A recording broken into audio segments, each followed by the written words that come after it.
अस्सलाम वालेकुम फ्रेंड्स, कैसे हैं आप? आज हम बनाने वाले हैं क्रिएटिव ब्रेड और ये आपके सामने स्टेप बाय स्टेप मैं इसको क्रिएट करूँगी। तो आप अच्छा, यहाँ पे हम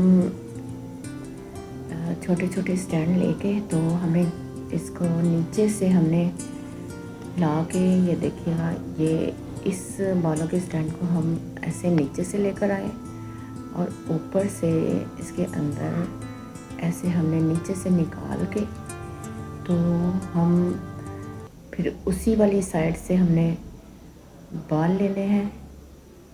ये इसी साइड से हमने बाल लेके उसी स्टेप के साथ हमने अटैच करके, तो दूसरी साइड से हमने उसको सेम टू सेम वैसे ही इस ब्रेड को कंटिन्यू बनाते जाना है। ये सारी ब्रेड हमने इसी टेक्निक के साथ हमने डन की। तो ये देखिए, ये सारी ब्रेड हमने इसके साथ तैयार कर ली है इसी टेक्निक के साथ। आपको मेरी वीडियो पसंद आई हो तो जल्दी से मेरी वीडियो को सब्सक्राइब कर दीजिएगा, मेरे चैनल को सब्सक्राइब कर दीजिएगा, लाइक भी कर दीजिएगा, बेल आइकन पे बटन भी दबा दीजिएगा और डिस्क्रिप्शन में अपनी राय का इजहार ज़रूर कीजिएगा। बहुत शुक्रिया मेरी वीडियो देखने का और इंशाल्लाह मिलते हैं हम नेक्स्ट वीडियो में। अल्लाह हाफ़िज़।